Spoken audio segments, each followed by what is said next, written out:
noches.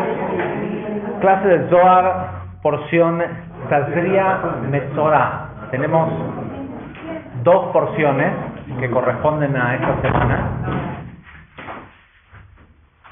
Y las dos porciones son Tazria, ¿sí?, el libro de Levíticos, y la siguiente, Metzorah.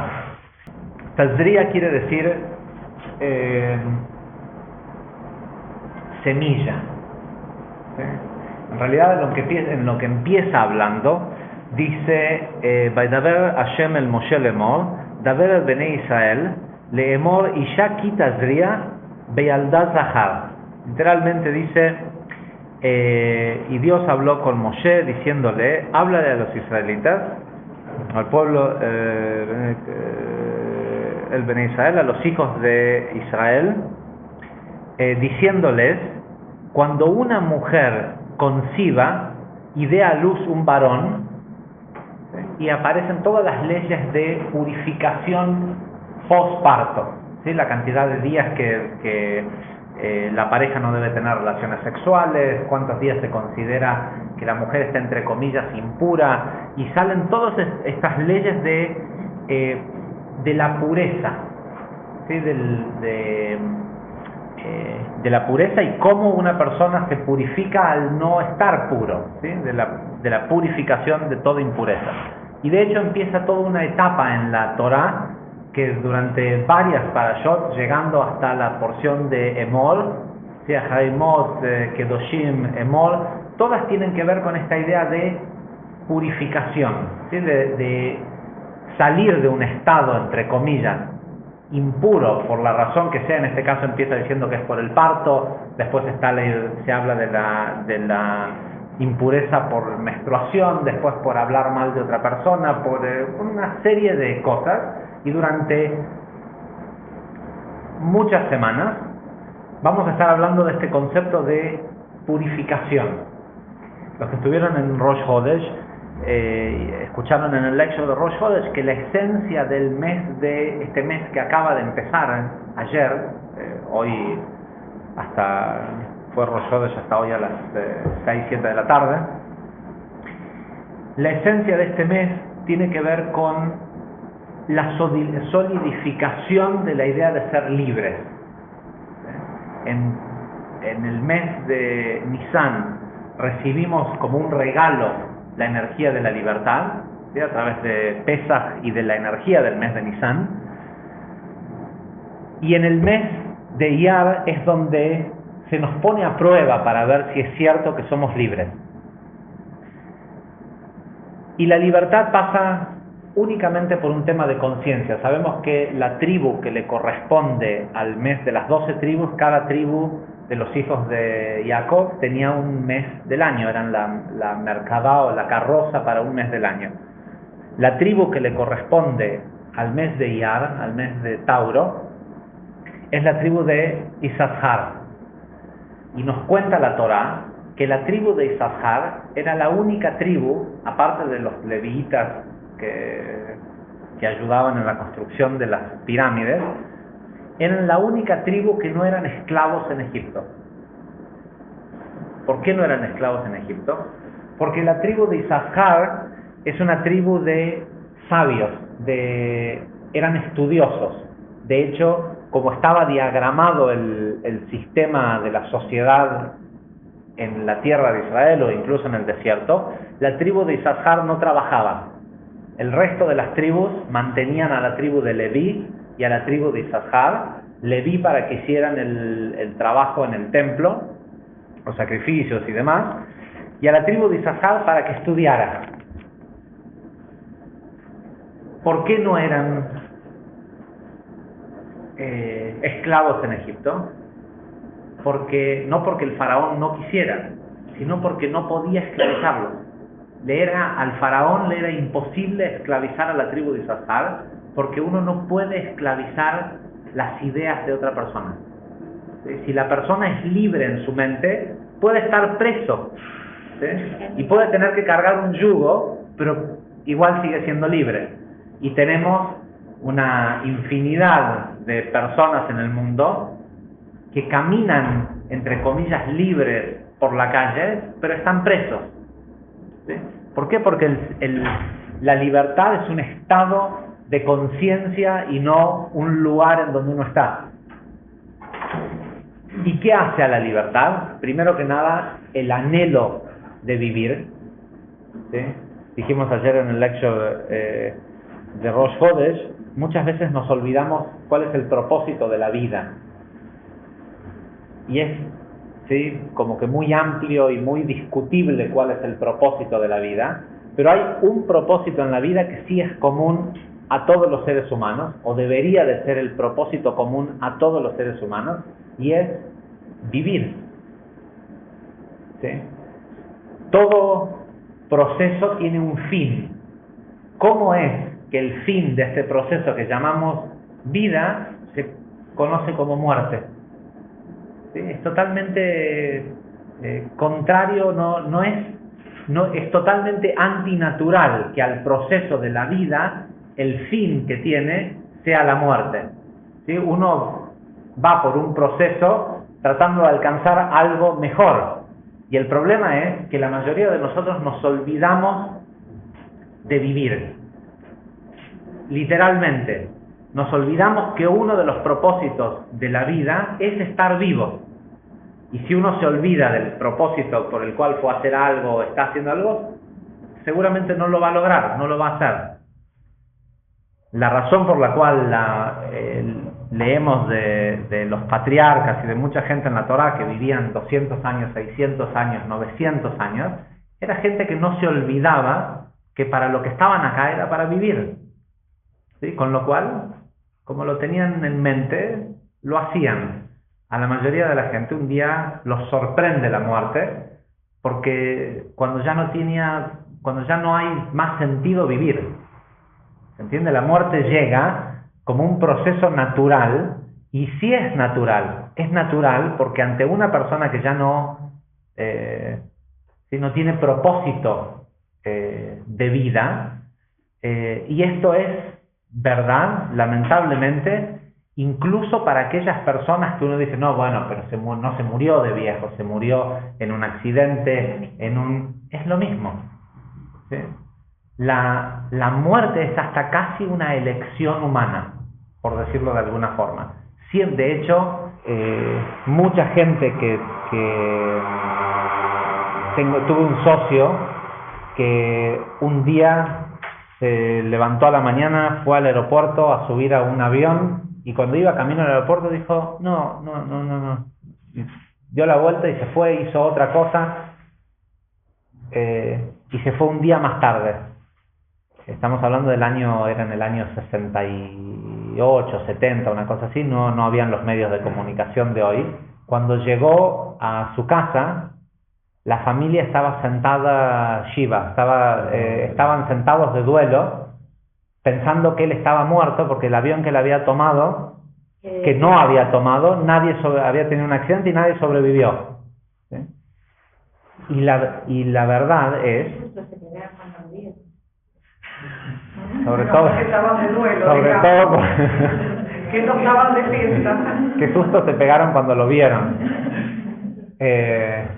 Si lo conocieras, sabrías que seguramente se asustaron.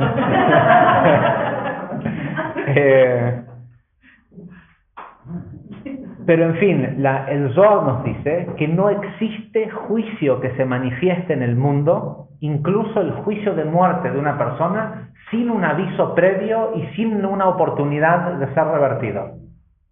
No existe juicio, el sistema de leyes de causa y efecto tiene un feature automático que es la misericordia, pero tiene que ser activada por la persona. ¿Sí? ¿Cuántas veces, te los hago a ver si esto suena? Pones un vaso con algo en la heladera y lo ves que está en un lugar donde decís, si alguien llega a sacar esto de acá atrás, se va a caer y se va a romper o se va a volcar. Y lo pensás, igual no lo prevenís. Y pasa una hora y otra persona, o vos mismo, pero si pasa otra persona y lo hace, ¿realmente es culpa de la otra persona? ¿Sí?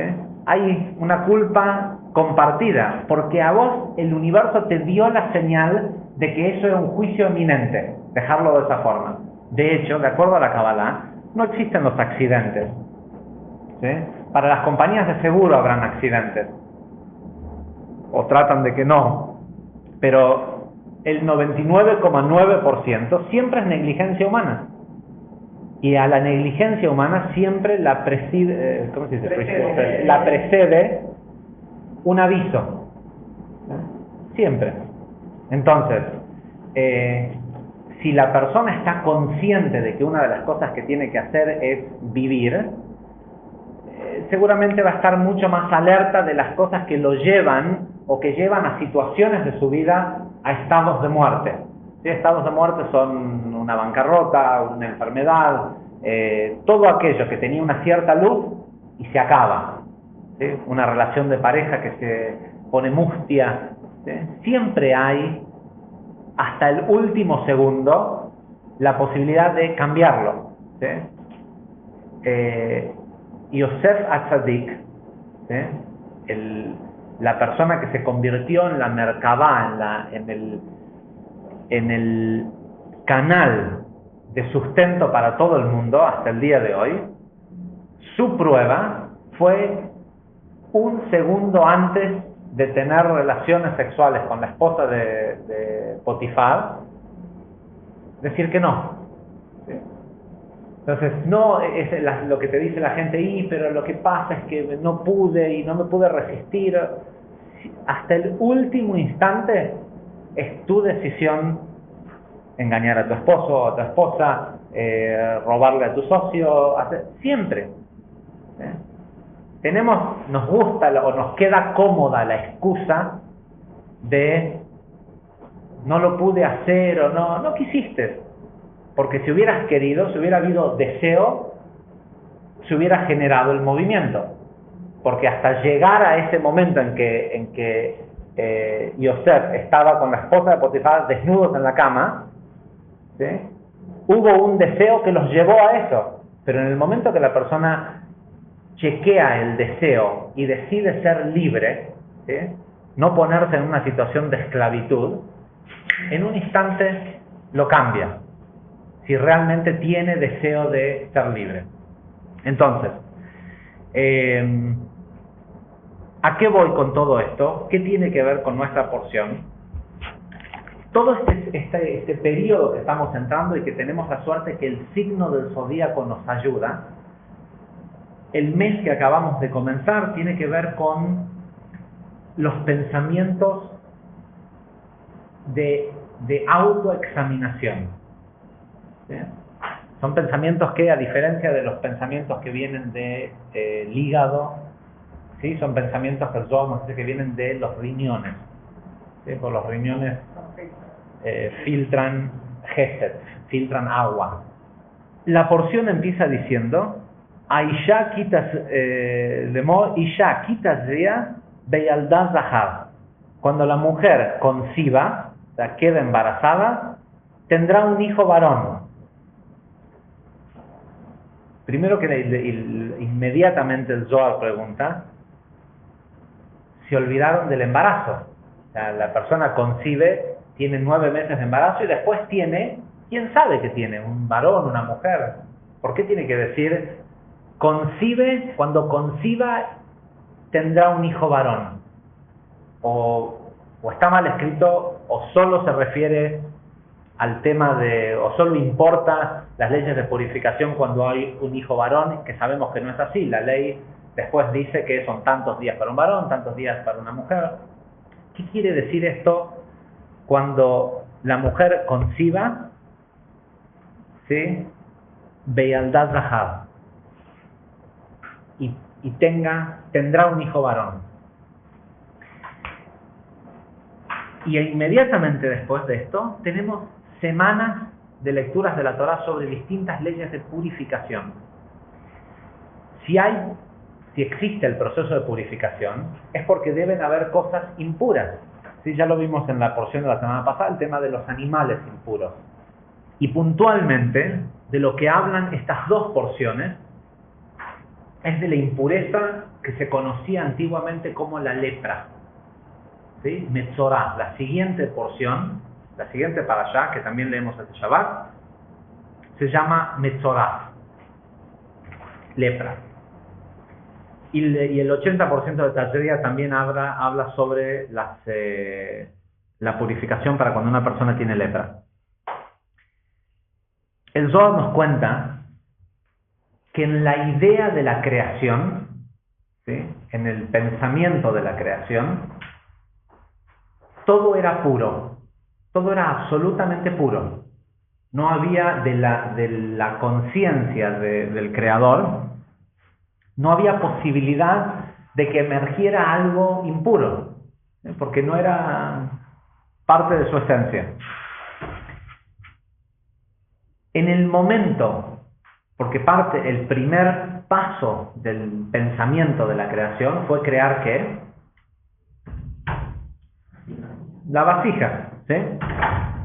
Entonces, lo primero que se creó fue la vasija. Ahora, esta vasija, por decirlo de alguna forma, que somos nosotros, la primer creación, es un espacio vacío, si se quiere, porque como el Creador quería dar, tuvo que generar algo que pudiera recibir. Eso que de por sí ya tenía una cierta inteligencia contraria a la esencia del Creador, de golpe se sintió llena de luz. Y la luz que tenía era la luz de Dios. ¿Y qué sintió? Ganas de ser Dios. Enseguida le dijo, pará. Vos me decís de que lo mejor que hay para hacer en el mundo es recibir, pero vos que sos Dios, en lugar de recibir, te pusiste a fabricar una vasija y vos nunca recibís nada. A mí no me vengas a decir que lo mejor que hay es recibir. Lo mejor que hay debe ser fabricar una vasija y dar. Si no, vos que sos Dios, que sos el Todopoderoso, si recibir fuera lo mejor, estarías todo el tiempo recibiendo. Entonces, evidentemente, en el momento que la vasija tuvo inteligencia, se dio cuenta que estaba siendo engañada, que recibir no era lo mejor. En el momento que conoció a Dios, dijo, no, si el que puede hacerlo todo no quiere recibir, quiere decir que recibir no es algo bueno. Yo quiero ser como Él, ¿sí? Y en el momento que dijo yo quiero ser como Él, la vasija, se creó el Tzimtzum. El Tzimtzum produjo espacio, lugares vacíos, ¿sí?, y clipot sobre la energía. ¿Qué es? ¿Qué son lugares vacíos? ¿Y qué es clipá sobre la energía? Lugares vacíos es el espacio que hay entre el átomo, y clipá es esto, todo lo que la energía parece en este mundo, ¿sí? Es todo una cáscara. Nosotros sabemos que en realidad la pared es absolutamente, es 99,9% hueca, espacio vacío, ¿sí? Ahora hay un campo magnético que no me permite tocarla. Yo creo que toco la pared. La ilusión de los 5 sentidos me hace pensar que soy capaz de tocar la pared. No hay dos objetos en el mundo físico capaces de tocarse, ¿sí? Yo no me siento sobre la silla porque jamás puedo tocar la silla. Atómicamente es literalmente imposible. Hay un campo magnético de los átomos de la silla y los de mi cuerpo que producen una repulsión que no permite que se toquen, y por eso me puedo mantener encima de la silla. Si no, pasaría de largo, si no fuera por ese campo magnético, esa energía que produce el movimiento del átomo. Esa ilusión es la clipá, que parece un mundo y gente y todo esto, pero en realidad todo es luz, todo es energía, ¿sí? Mi mano y la mesa en un estado subatómico están hechas exactamente de lo mismo, ¿sí? Más allá de que hay distintas inteligencias detrás de la energía, que son las 4 emanaciones, los 4 niveles de emanación del pensamiento de la creación, ¿sí? Lo inanimado, el reino vegetal, lo animado y el hombre. Eso que se creó, que no era la luz, eso es a lo que la Torá llama impuro. La diferencia entre puro e impuro no es algo ni sucio, ni es puro, es la energía que está dentro de la mesa, impura es la mesa. ¿Por qué? ¿Cuál es la diferencia entre algo puro y algo impuro en relación a la luz?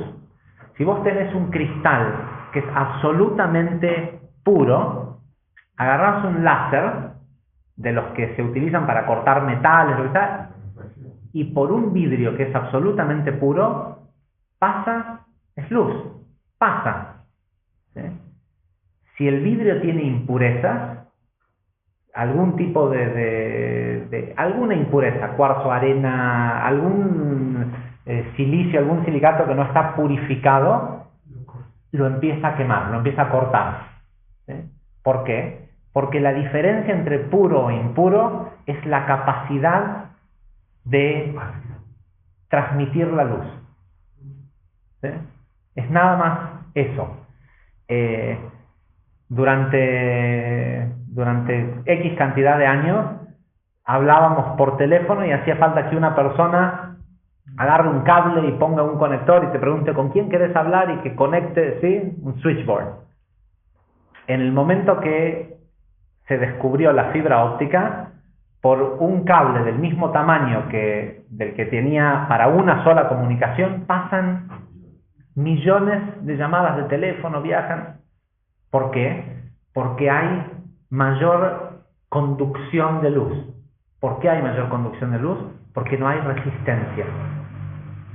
Entonces, ¿qué es una persona pura o una persona impura? ¿Y cómo se relaciona en nosotros que nuestras impurezas, literalmente nuestras impurezas nos queman? ¿Sí? Queremos conectar con la luz y la luz tiene no es que sea malo que se queme, porque lo que hace ese láser sobre esa impureza es limpiarla, ¿sí? Deshacerla.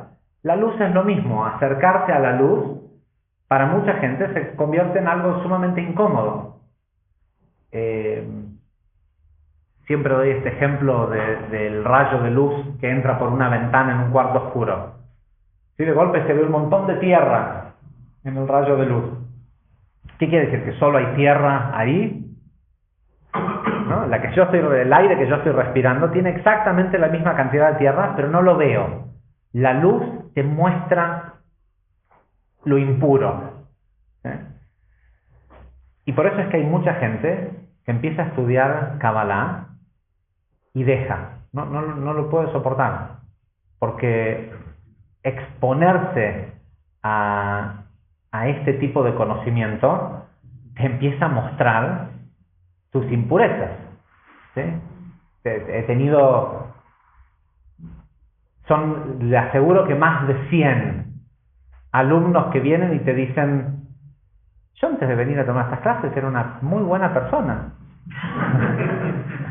O por lo menos pensé que era, pero ahora resulta que todo lo que yo hago que creo que es bueno está mal. ¿Eh? Porque lo que pasa es que expone a la persona a pensar en sí mismo. ¿Sí? ¿Por qué la gente habla de los demás? Porque nadie quiere hablar de sí mismo, porque la mayoría de la gente ni siquiera se conoce a sí mismo. Ayer también hablamos de este tema de este mes se conoce como el mes de la verdad. El mes en donde uno no puede mentirse a uno mismo. Entonces, ¿cómo funciona el sistema de lo impuro y o la creación o la conexión con la impureza en el mundo físico? De la misma forma que se generó la creación.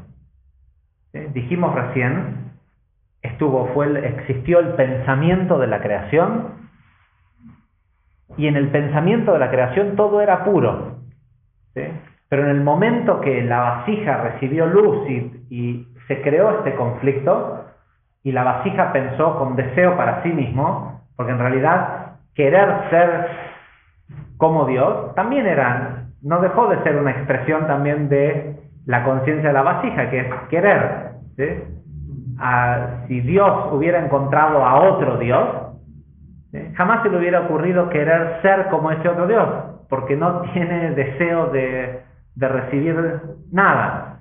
Si bien para la vasija en realidad esto fue una ilusión, esto de pensar que por querer ser como la luz estaba dejando de ser vasija, ¿eh? Y era todo parte, digamos, del gran plan. Lo que ocurrió es que entre medio de el pensamiento de la creación y la manifestación se interpuso el deseo de recibir para sí mismo. No me alcanza con lo que tengo, quiero lo del otro. No importa que me estés dando infinito, si alguien tiene algo más, yo también lo quiero. Y en el momento que se interpuso el deseo de tener lo del otro, ¿sí?, se creó estos espacios que se llaman impurezas.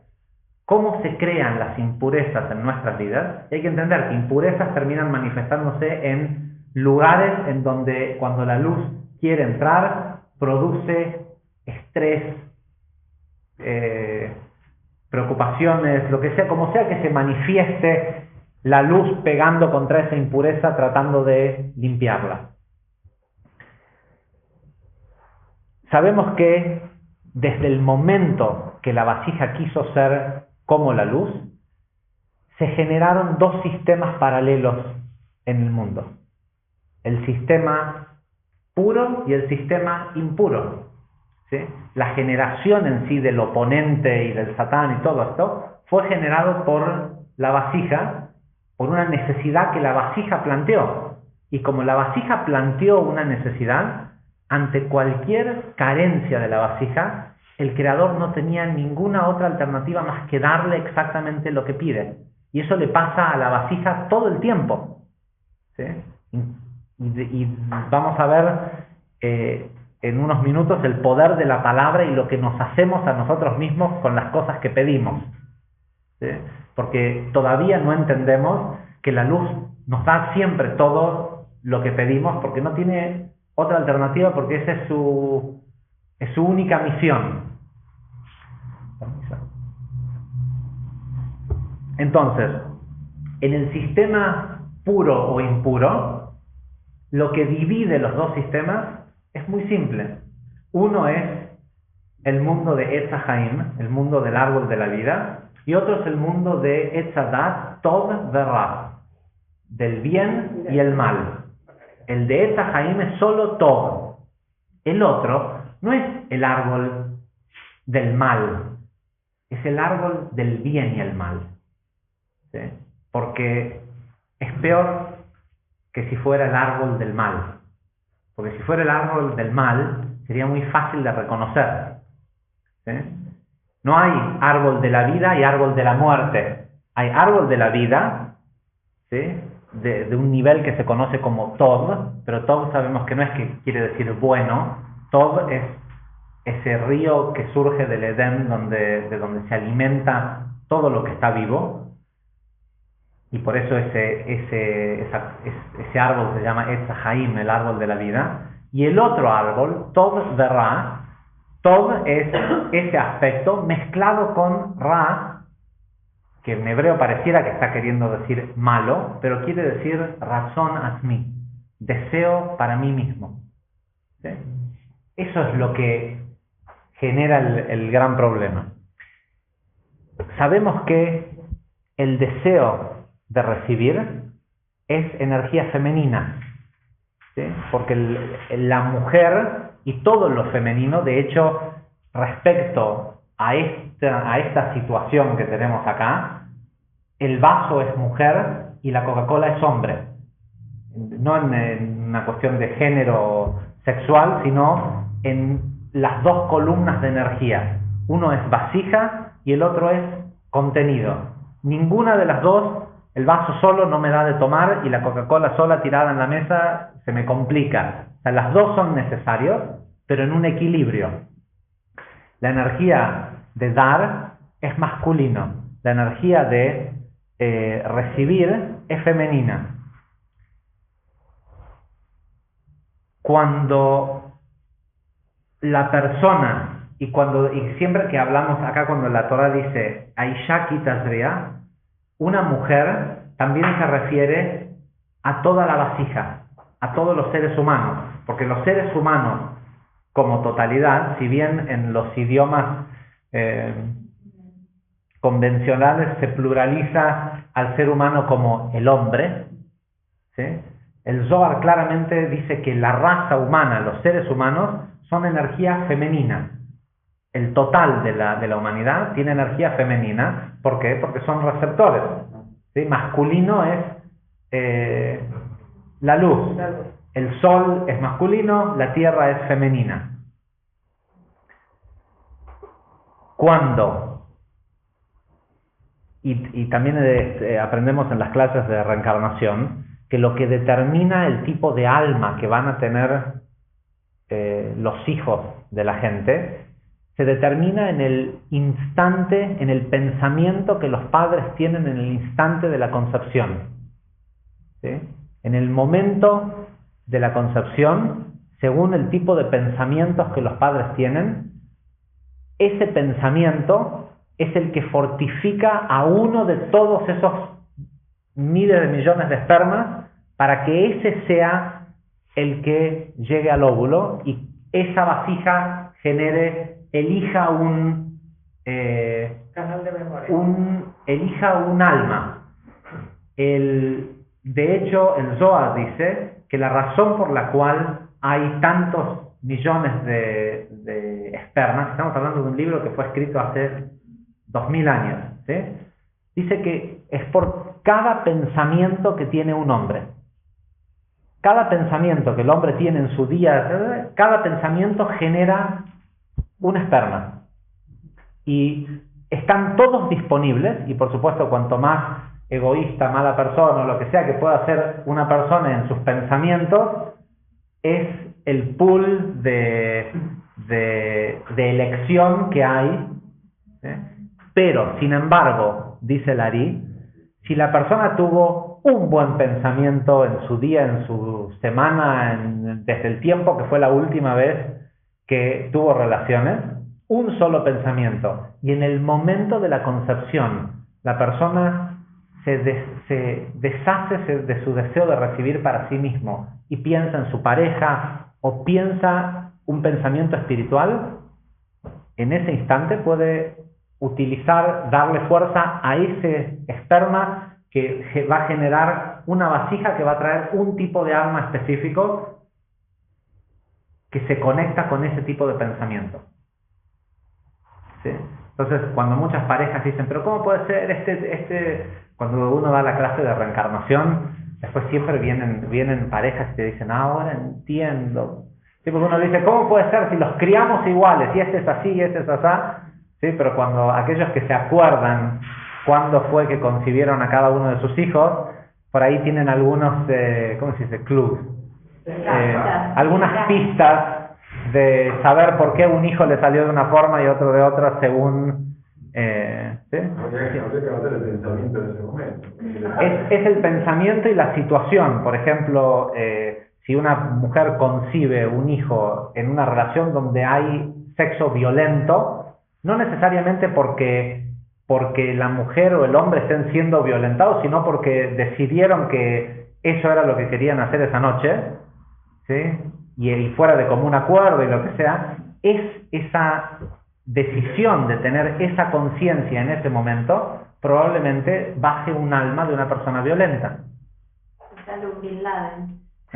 Entonces, ¿qué quiere decir cuando concibe tendrá un hijo varón? Tenemos que entender que la conciencia con la que hacemos las cosas determina qué se va a manifestar. No hay embarazo, no importa todo el proceso del medio. No hay nada que puedas hacer durante el embarazo para cambiar el alma que ya decidiste bajar en ese chico. ¿Y qué quiere decir esto? Esto ocurre en todos los ámbitos de la vida. En el momento, en el pensamiento que tuviste cuando decidiste concebir algo, una relación de pareja, un hijo, un negocio, una idea de construir una casa, ¿sí? Ese pensamiento, un instante más tarde, por más que tarde un año construir la casa va a ser hombre o mujer, ¿sí? Un lugar de deseo de recibir para sí mismo. ¿Sí? Si la persona empezó a construir una casa basado en ego, hizo plata y ahora puede vivir en un lugar y quiere mostrarle a todo el mundo, entonces fue y compró el terreno grande con ego y contrató al arquitecto que hace las casas más suntuosas y lo hizo con ego. Si esa es lo que concibió, eso es lo que va a tener, ¿sí? Va a tener, y no importa que en el proceso le cambie la pintura, lo decida hacer de otro color o de esto o del otro. Está la concepción y la manifestación. El proceso en medio es una ilusión. Por eso es importante el entender y cuidar el pensamiento. Ahora, la mayoría y cómo se relaciona esto con todo el tema de la purificación, y más que nada cómo se relaciona con metzorá, con lepra. Inmediatamente después de estas leyes de purificación, aparece cómo se purifica una persona por tener lepra. Y la porción siguiente, que ya estuvo hablando de la lepra, empieza diciendo lo siguiente, y es una expresión sumamente rara en la Torá. Nosotros sabemos que la palabra Torá generalmente, si bien se refiere a leyes, ¿sí? Se refiere también a las leyes de causa y efecto, ¿sí? Si bien se refiere a las leyes de la Torá, pero no es tan común que la Torá utilice dentro de su lenguaje a la palabra Torá refiriéndose a las leyes. Y la porción de esta semana empieza, la segunda porción que leemos, dice: Vaidaber Hashem el Moshe lemor, Zot teye Torah a Metzorá. Dice, y Dios le dijo a Moshe: esta es la Torá de los leprosos. ¿Sí? ¿Qué hay? Una Torá para la gente común y una Torá para la gente de los leprosos. Obviamente cuando lo traducen ponen: esta es la ley respecto de Metzorá, de la persona que tiene Sará, ¿sí? De lepra, en el día que viene a purificarse y viene ante el sacerdote. La esencia de este mes, del mes de Tauro, Iyar, son las iniciales de una frase de la Torá que es Ani Hashem Rofeja, yo soy Dios y te voy a sanar. Si es así, y esto ya había ocurrido, esa frase ocurrió en el momento que pasaron por el Mar Rojo. Después de cruzar el Mar Rojo, Dios le dice al pueblo: todas las plagas que vistes en Egipto y todas las enfermedades, a vos nunca te van a tocar. Dice: Kola mahalash el santi mi Mitzrayim, lo asim aleja, nunca van a caer encima de ustedes, ki ani Hashem rofeja, porque yo soy Dios y te voy a sanar. La pregunta es, primero que nada, si no me van a caer ningún tipo de plagas ni enfermedades, ¿para qué necesito un Dios que me sane? ¿Sí? Si ya me dijiste que no me vas a dar ninguna enfermedad, ¿sí? Pero Iyar, que es el nombre de este mes, Ani Hashem Rofeja, es otro tipo de sanación. No te van a tocar plagas, pero igual te voy a curar. ¿De qué te voy a curar? De no distinguir entre lo puro y lo impuro. Cuando una persona va al baño, después de salir de hacer sus necesidades en el baño, aquellos ortodoxos o aquellos que siguen a lo mejor más los rituales de la Kabbalah, hay una bendición que se dice después de salir del baño. Y la bendición final es una sección que tiene 45 palabras. Y la bendición final dice: Baruch atah Hashem, Rofe Kol Basar Maslia Lazot. Rofe Kol Basar. Bendito es Dios, el médico que cura toda la carne. ¿Sí? ¿Quién es el médico? El Zohar dice, es el cuerpo humano. ¿Sí? ¿Por qué es el cuerpo humano? Porque el cuerpo humano sabe distinguir, le das alimento y sabe distinguir entre la luz y la clipá, entre lo puro y lo impuro, se queda con la energía y se deshace de lo impuro. Y si no se deshiciera de ese impuro, esas toxinas lo matarían en 2-3 días. ¿Sí? ¿Quién es el sanador? El cuerpo mismo. ¿Sí? Cuando el cuerpo no tiene capacidad de sanar y la persona envejece y demás, cuando está impuro. ¿Sí? Cuando desde la conciencia, eso es lo que hace el cuerpo con lo que vos le das, porque no requiere de tu pensamiento. A pesar de que le das comida y cosas que por ahí no son ni lo más espiritual ni lo más adecuado, para tu dieta, el cuerpo con más o con menos trabajo hace su trabajo, ¿sí? Porque no requiere de que vos le digas que haga el trabajo. Pero a las partes de tu vida que requieren de tu conciencia, ¿quién está pensando cuando conoce a alguien, cuando va a hacer un negocio, cuando va a comprar algo, cuando va al supermercado? ¿Quién piensa? Quisiera poder ver en esto lo sagrado de lo profano, ¿sí? Lo puro de lo impuro, la luz de lo que es simplemente el packaging, el empaque que me están mostrando.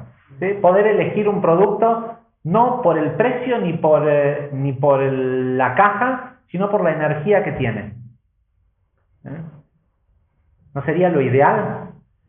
Si el producto es más barato, pero te mata, ¿sí? ¿Es barato? A mí, bueno, si te querés morir, sí, pero si no, no.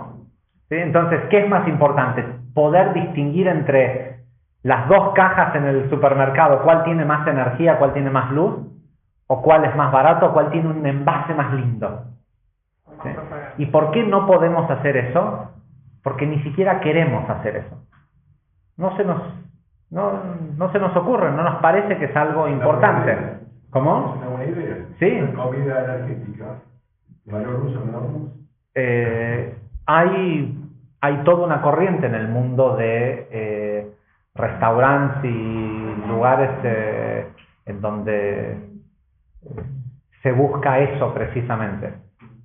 Una pregunta simple, ¿por qué no hay gente en esta época que puede vivir 200, 300 años? ¿No hay gente con ese nivel de pureza? O sea, ¿por qué no ser en la humanidad como les pasaba a los patriarcas que vivían 300, 400 años? Y evidentemente sí, evidentemente eso es lo que ocurre.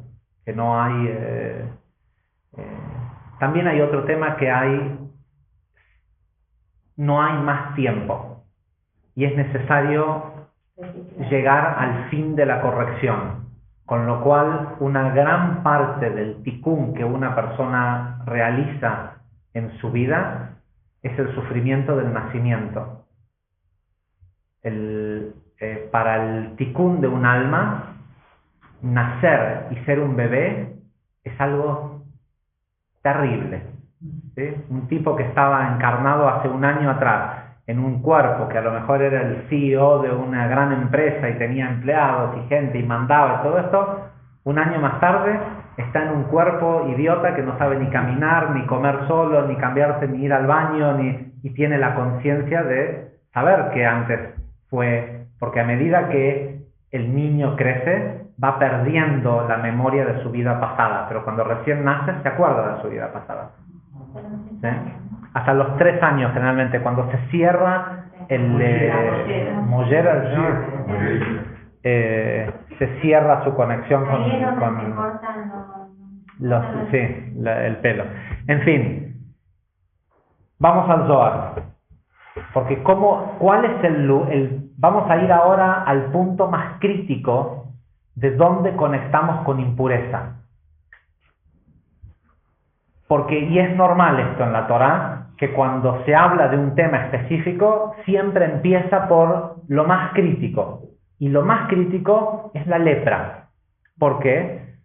La palabra metzorá quiere decir, si uno la separa, es motzi ra, que quiere decir desparramar el mal. ¿Sí? La lepra era una consecuencia automática, ¿sí?, de hablar mal de otras personas en épocas bíblicas. De hecho, Miriam habló mal de su hermano, con su hermano presente. Si no es que habló mal a sus espaldas, habló mal, se enfermó de lepra. ¿Sí? Aarón va, la cura, le hace todo. Pero hice una pregunta antes, que dice, estas son las leyes, esta es la Torá que le corresponde al leproso. En el día de su purificación deberá presentarse ante el sacerdote. ¿Por qué no lo puede curar Dios? ¿Por qué la persona no se podía curar solo de lepra? De todas las otras enfermedades, las personas se entendían en el instante el mensaje, el que si estaban enfermos era por alguna razón, no le echaban la culpa ni a otros, ni si tenían un problema, se daban cuenta que era algo interno. En la búsqueda, la persona se curaba. No la lepra. La lepra no la curaba Dios. Tenían que ir al sacerdote y el sacerdote hacía todo un proceso de llevar a la persona a que la persona piense de una manera distinta, tome responsabilidad. Lo aislaban después durante 7 días del resto de la gente, quemaban toda su ropa, porque la ropa representa Or Makif, luz circundante, como una muestra de mostrarle que la persona había perdido todo su potencial por haberse enfermado de lepra. Vamos a ver qué dice el Zohar. Dice, ven y mira. La mala lengua, ¿sí?, la shonara, el hablar mal de la serpiente, quien habló con la mujer, le trajo muerte al hombre, a la mujer y a todo el mundo. Y por eso está escrito, sus lenguas son como espadas. Teilim 57.5, refiriéndose a la shonara, a la mala lengua. Acuérdense que siempre que la palabra ra, mal, quiere decir deseo para sí mismo. No hay vez que una persona no hable mal de otra persona, sino para un beneficio propio, supuestamente. Pero ahora es importante entender qué es lo que le sucede a la persona cuando habla mal de otras personas. De hecho, un comentario que hace el Hafetz Haim. El Hafetz Haim es un tzadik que de hecho se lo conoce como Hafetz Haim por un libro que escribió, que el libro se llama Hafetz Haim, que es un libro que trata únicamente sobre las leyes de lo que está permitido o no decir sobre otras personas, ¿sí?, y cuándo es permitido hablar de otros y demás. Y él dice que la razón por la cual la lepra prácticamente se extinguió del mundo es porque no tenemos el mérito de tenerla.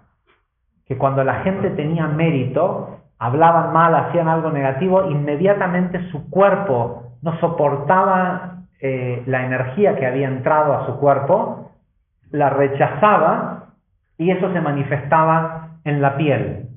¿Sí? El leproso era una persona que tenía mérito, hacía cosas negativas, pero su cuerpo era tan puro que su cuerpo no podía soportar el contacto con la energía que él había traído por hacer eso y salía por la piel.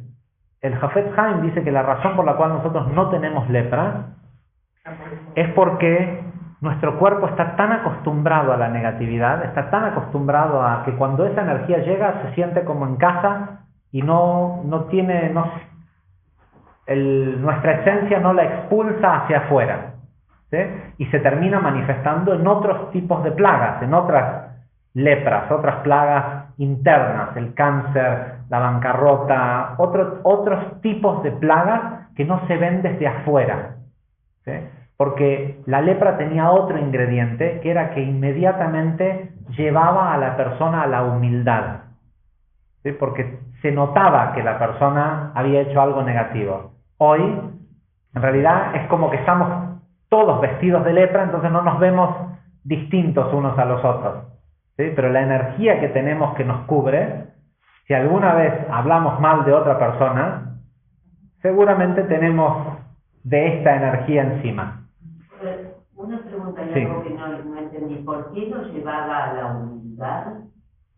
Porque era obvio ante los ojos de los demás que la persona había hecho algo negativo. Entonces lo llevaba a la humillación, sentirse humillado por... La humillación es algo que una persona le produce a otro, ¿sí? Alguien puede humillar a alguien por estar en esa condición. Nadie lo hacía. Pero la persona, si se hace la dada de tzadik, ¿sí? de gran estudioso, justo y puro, y de golpe tenía lepra, no tenía que bajar, ¿sí? Se tenía que bajar del caballo. Ok. La verdad que es muy largo esto de Zohar para la hora que es, pero se los recomiendo que lo lean. Está en la porción de Metzorá del 3 al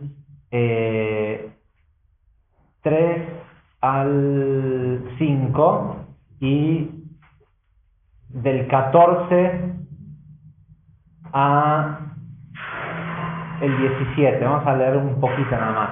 Dice, ven y mira. Dice, ven y mira, el santo, bendito sea él, en sus formas siempre brinda perdón a los pecados del mundo, excepto por la Shonara, excepto por hablar mal de otra persona.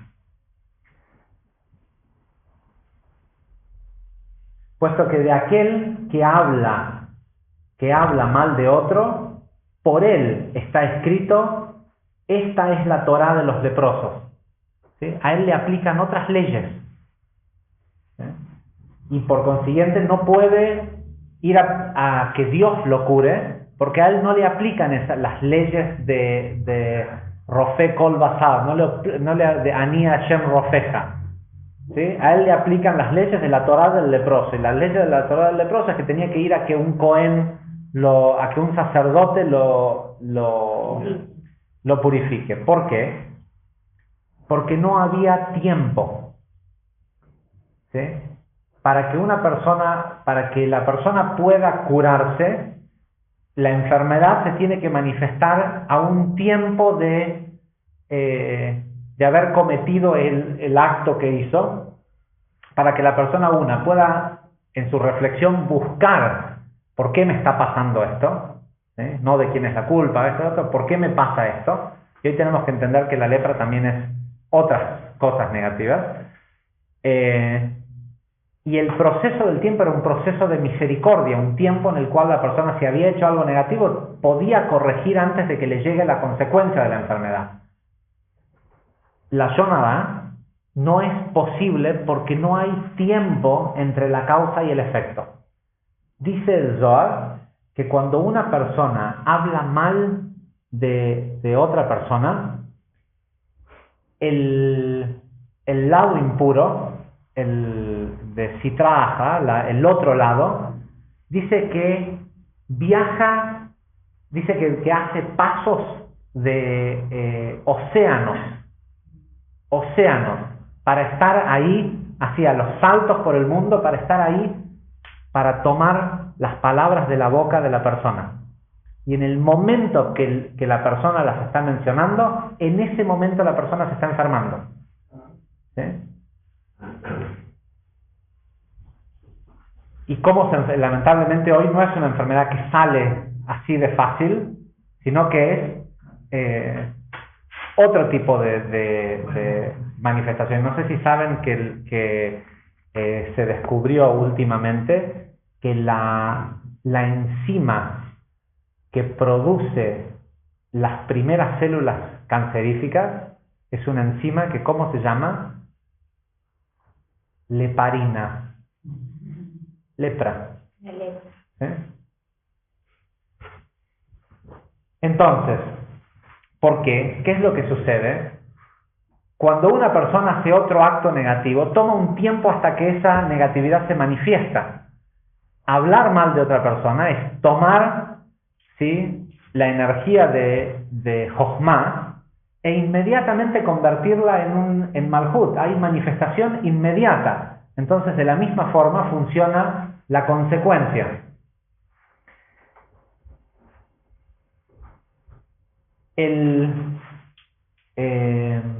Y por cierto, si bien Motzi Shem Ra, hablar mal de otra persona, es solo hablar, la palabra Motzi quiere decir expandir, propagar, diseminar.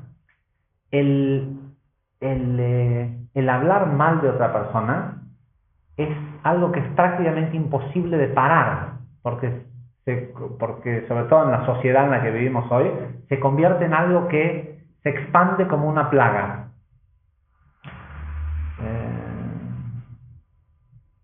Ok, después entra en el porqué de los utensilios que se utilizaba para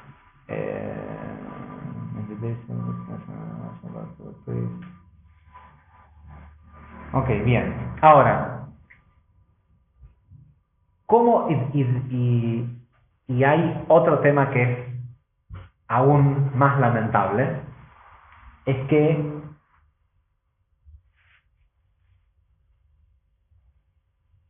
la infección que produce hablar mal de otra persona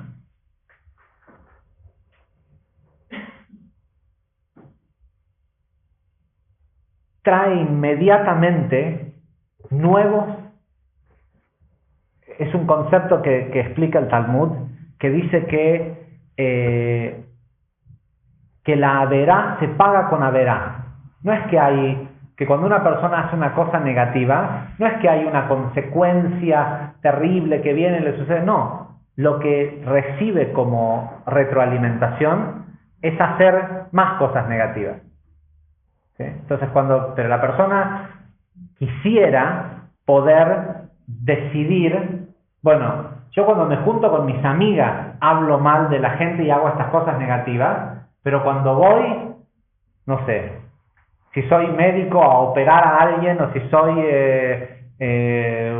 no sé, corredor de bolsas a comprar una cierta acción, ¿sí? Ahí no, ahí estoy haciendo mi trabajo, no. Esa acción negativa se paga con más acciones negativas, con lo cual no podés esperar que si salís del café de hablar mal de la gente y vas a hacer la siguiente acción, tengas la capacidad de ver dónde está lo puro y dónde está lo impuro.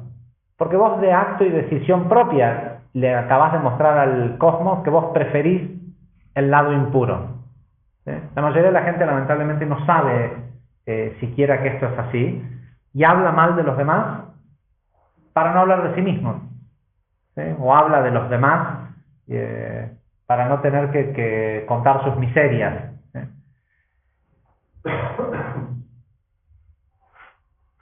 Más allá de que un antídoto para esto es las palabras de Torah, ¿sí? Hablar de espiritualidad con otras personas sirve como hace el proceso que hacía el Cohen Gadol. ¿Sí? Pero otro tema es esto de que la lepra traía humildad. Y por último les quiero leer algo de uno de mis tzadikim preferidos. El nieto del Baal Shem Tov, que se conocía como el de Degel Mahane Efraim, el nombre de él era Rabbi Moshe Chaim Efraim, era nieto del Baal Shem Tov, escribe lo siguiente. Dice, estas son las leyes, esta es la Torá del leproso en los días de su purificación. Él deberá venir frente al sacerdote y será purificado con 2 aves limpias y con madera de cedro y hisopo. ¿Sí? Metzorá, esto es el principio de nuestra parasha. Dice, escuché una gran parábola de mi maestro. En realidad no dice de mi maestro, dice de mi amo. Así era como él le llamaba a su maestro. Dice, un cierto rey salió a buscar una droga, ¿sí? Que le dijeron que si la conseguía, esta droga lo iba a hacer vivir para siempre. Dice, la medicina que él estaba buscando resultó que para lo que servía era para alejarlo de su orgullo. ¿Sí? Era una medicina que lo que hacía era que la persona no tuviera orgullo. Dice, sin embargo, cuanto más humilde actuaba, peor era su situación de orgullo. La droga lo hacía actuar en forma humilde. Dice, pero él cada vez se sentía más orgulloso porque además de saber que era un gran rey, no podía creer lo humilde que también era. ¿Sí? Dice, finalmente, uno de los sabios de su reino y su maestro le enseñó cómo hacer que esos actos humildes le enseñó cómo hacer que pudiera actuar como un rey, ¿sí? con realeza, pero igual tener humildad dentro de él. ¿Y cómo lo hizo? Mostrándole que el más pobre y humilde de las personas iba al baño igual que él. ¿Sí? Vos creés que sos un gran rey, que sos especial, sobrenatural y todo eso, pero a la hora de la hora, ¿ok? Dice, también escuché la explicación del siguiente verso, es un verso de los Salmos, que dice, Hashem Melech, dice, Dios es rey y está vestido de orgullo. ¿Sí? Pero no se está hablando. Dice, pero ¿acaso no dijimos anteriormente que el orgullo es una característica despreciable? Dice, sin embargo, el rey necesita estar vestido para poder manejar su reinado, ¿sí? Y necesita este vestido de orgullo. Sí, hay todo un tema que esto lo dijo Rabbi Yaakov Yosef de Polonia. Hay todo un tema dentro de ¿cómo se dice? Statute. El estatus, o estatura. La estatura, la posición que tiene que tener el maestro respecto de sus alumnos, pero el maestro nunca debe sentirse más que sus alumnos, porque el maestro no tiene que necesitar sentirse superior que los alumnos, pero los alumnos tienen que sentirse de alguna forma inferior. ¿Sí? Los roles, digamos. Sería. Sí, es un tema de roles, pero no porque Gracias. que el maestro necesite sentir que él es importante, sino todo lo contrario. Son las vestiduras del coeducador. Claro, sí, es el puesto que ocupa, que él no debe de creerse, porque si no pierde el mérito de tener ese... Pasa una pregunta. Gracias. Pierde el mérito de tener esa conexión, pero sus alumnos para con él sí lo deben de ver o tener el respeto de un rey. Entonces, continúo. Dice, mi abuelo, acá habla del Baal Shem Tov, hizo la pregunta,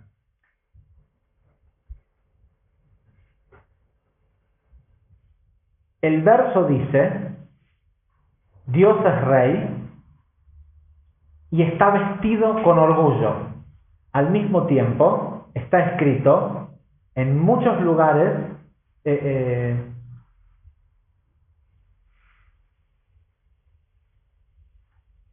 dice, en todos los lugares en donde encuentres la grandeza del Creador, del santo, bendito sea Él, encontrarás humildad. ¿Sí? Si uno quiere saber en dónde está la luz, ¿sí? Si de repente, si uno decía anteriormente el packaging, ¿sí? Una de las indicaciones de los packaging donde hay más luz es donde hay humildad.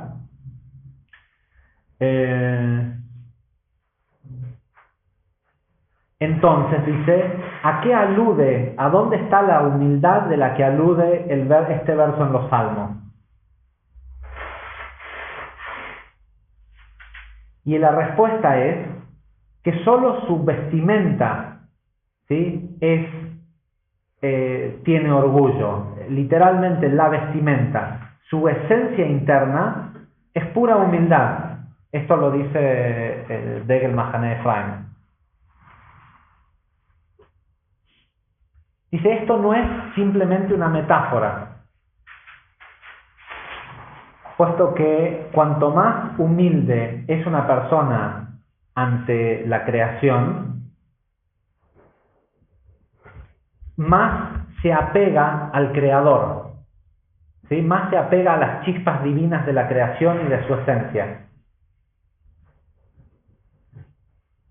hasta que logra, ahí está la pregunta, la respuesta a tu pregunta, hasta que logra obtener un aspecto de vida eterna. Repito esto no es solo una metáfora, dice Degel Mahane Ephraim.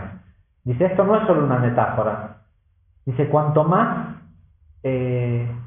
humilde sea una persona, más se acerca ante la creación y ante el Creador, más se acerca y se pega a las chispas divinas del Creador y su esencia, hasta que obtiene un aspecto de vida eterna, que solo se puede obtener de la esencia misma de Dios. ¿Sí?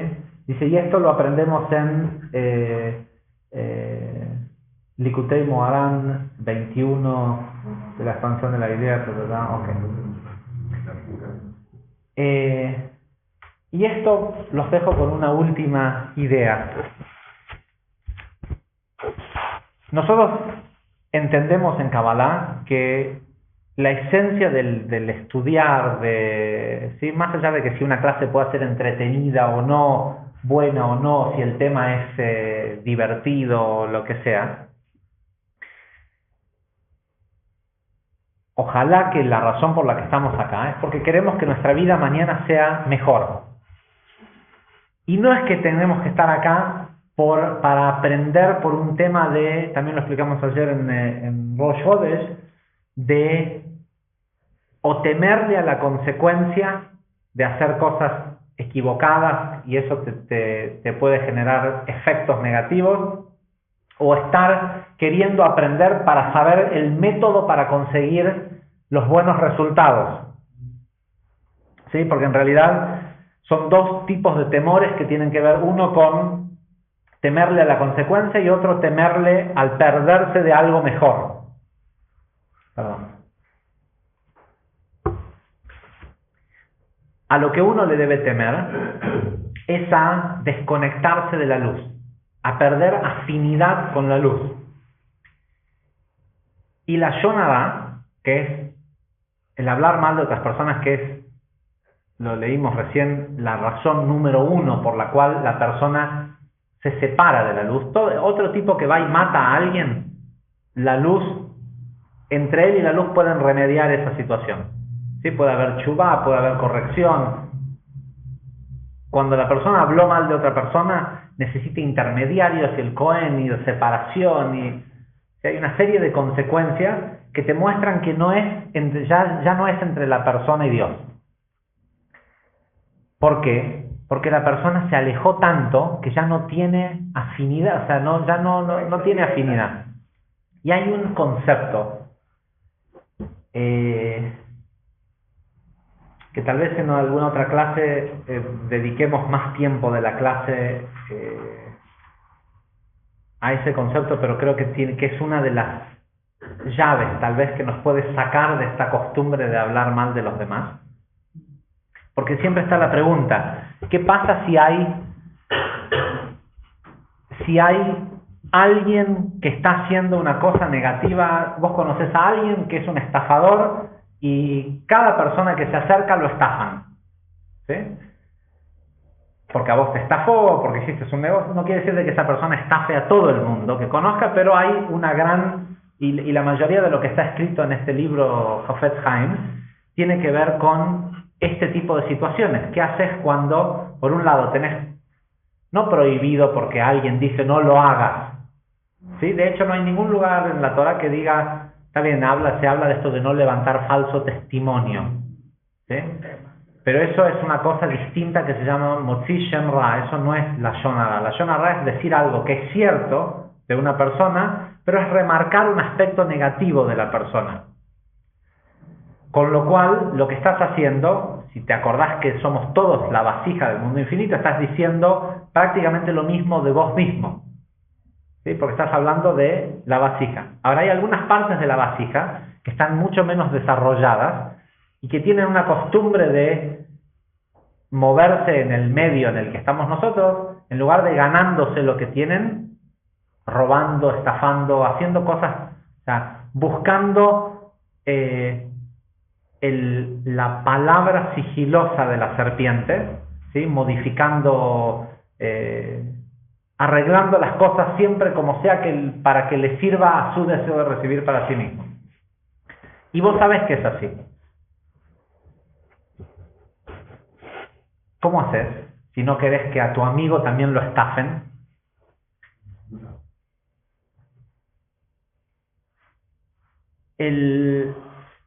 Cuando uno lee todos los... yo no lo leí todo a este libro, Hafetz Haim es un libro así, pero las primeras 10 páginas ya te dan de entender que nunca está bien hablar mal de otro, ¿sí? Una, porque estás utilizando el poder de tu pensamiento y del hablar para reafirmar que esa negatividad existe y es así, ¿sí? Eso no quiere decir que vos, para reafirmar o tratar de cambiar eso, le digas a las personas, no, anda con mi amigo que es un gran hombre justo de negocios, ¿sí? Y después van a hablar porque, ¿sí? Sí, a menos que vayas... vamos. Pero ¿cómo haces? Y una de las formas de hacer, hay dos formas. Una es no decir y decir, bueno, debe ser el tikkun de la persona tener que pasar por eso, ¿sí? Pero la halajá dice que no, que uno tiene que evitarlo. Uno tiene que ayudar a evitar que otra persona pase por sufrimiento, ¿Cómo se hace? ¿Sí? Y una de las formas es, ante la mentira, no ante la mentira exponer a la persona a una verdad superior, ¿sí? Ante este negocio donde lo van a estafar y vos sabés que lo van a estafar, tal vez mostrarle que hay otros negocios mejores. ¿Se entiende la diferencia? Requiere trabajo, pero ese trabajo viene a colación de que por algo vos tuviste que escuchar que esta persona va a ir a hacer negocios con este que es un estafador, ¿sí? Pero no disuadirlo así diciéndole este tipo, no es te aconsejo que no hagas negocios con él. A mí me parece que hay oportunidades mucho mejores, la verdad que tal y tal cosa, que las ganancias son mejores. Exponer la mentira a una verdad superior. Sí, porque vos no hablas de esto otro, ¿sí? Vos no tenés que hablar del otro, tenés que hablar de mostrar algo distinto que es obviamente. El otro te va a decir que le sacaste el negocio. El otro no tiene por qué saber. Ok. Aparte sí. Y una forma... Y el otro te va a decir por qué no lo hacemos al negocio que ya está bueno. No, pues yo hoy no tengo capital o no sé. Siempre, si somos tan ingeniosos para ver usar a nuestro favor el hablar, también lo podemos hacer para favorecer a otros. Y otro concepto, que es este que digo que en algún momento a lo mejor hay que desarrollarlo más. Hay una frase sobre Jacob que dice de que Jacob, a lo mejor por ahí lo tengo acá, lo estuve leyendo hace unos días, dice que Jacob se sentía un extraño en la casa de Labán. ¿Sí? Labán era una persona negativa y de alguna forma digamos que él nunca se sintió cómodo de la casa. Y en realidad el Zohar dice que Jacob nunca se sintió cómodo en el mundo, ¿sí? En el planeta Tierra, ¿sí? Nunca se sintió cómodo. Una de sus meditaciones, y hay mucha gente que le pasa esto, que dice, yo no pertenezco a este mundo caótico, a todo esto, no puede ser que yo viva en este mundo que es así, ¿sí? Generalmente le pasa a la gente en su adolescencia, ¿sí? Cuando empieza a tener idealismo, y el concepto es complicado, pero es simple. Uno debe tratar de sentirse un extraño en el mundo. Porque cuando uno es un extraño, ¿por qué? Por dos razones. Una, porque Dios también es un extraño en este mundo. Esto no es nada que ver con la idea de la creación que él tuvo, ni con la luz y la vasija en unión perfecta. Este mundo al que le toca bajar y participar y ayudarnos todos, él es un extranjero en este mundo. Si uno logra sentirse un extraño, cuando llegas a una fiesta de colado, ¿sí? Sos el único que no conoce a nadie. No te vas a poner a hablar mal de la gente de la fiesta. Vos estás observando, viendo, tendrás tus propias conclusiones de lo que te parece, no te parece, pero no te vas a sentar de chismes con alguien de la fiesta, si vos sos un extraño, ¿sí? Y si hay otra persona que lo ves en esa situación de ser extraño, de ser un extranjero, yo no sé si le habrá pasado a los que alguna vez han vivido en otro país. Si vivís en Argentina, el boliviano es boliviano, el colombiano es colombiano, el chileno es chileno. Cuando vivís en Europa o en Estados Unidos, sos latino. ¿Por qué? Porque ya no te importa tanto que acá te matabas por un partido de fútbol o una rivalidad o esto. Ahora somos los extraños en una tierra extraña, y como tenemos en común el idioma, un poco de idiosincrasia, lo que sea, en Estados Unidos tenés un amigo boliviano, un amigo peruano, ¿sí? Acá es un bolita o un... ¿sí? ¿Por qué? Porque acá vos sos el de la tierra y ellos son los extraños en esta tierra. Y esos extraños en esta tierra, ¿sí? Seguramente van a ser amigos. ¿Sí? Te digo, lo conozco de primera mano esto. Entonces, si uno se siente un extraño en este mundo, es muy poco probable que se sienta con la capacidad de juzgar a los demás y empezar a sacar conclusiones y hablar mal de... Y el sentirse un extraño en este mundo te crea esta afinidad con la luz, ¿sí? Que también es un extraño en este mundo. Y eso, y por otro lado, el tipo que llega de colado a la fiesta, ¿sí? que es el único que no conoce a nadie, ¿va a llegar sobre el caballo, como decimos? No, va a llegar en una posición humilde. ¿Por qué te genera esa situación de humildad el estar en una tierra extraña, en una fiesta donde sos el único que no conoces a nadie, a menos que seas un idiota? Pero a la mayoría de la gente, ¿por qué le genera esa situación de humildad? Porque en el momento que la persona se siente extraña, se pega, aunque no lo entienda esto, se pega al Creador. Y a donde hay, ¿qué leímos recién del Mahané de Efraín? En donde ves humildad, ves conexión con el Creador. ¿Sí? Una de las formas es llevarnos a nosotros mismos a sentirnos extraños en todas partes. Si te sentís un extraño en tu propia casa, cuando vos vas a la casa de alguien que no conoces, pedís permiso para hacer algo, prestás atención, no se te caen las migas al piso, no es solo cuando ya entras en confianza, ya no, ¿sí? Hay otro respeto por la vida. Y eso es a donde es uno de los lugares que tenemos que tratar de algún día llegar. Gracias. ¿Sabes qué?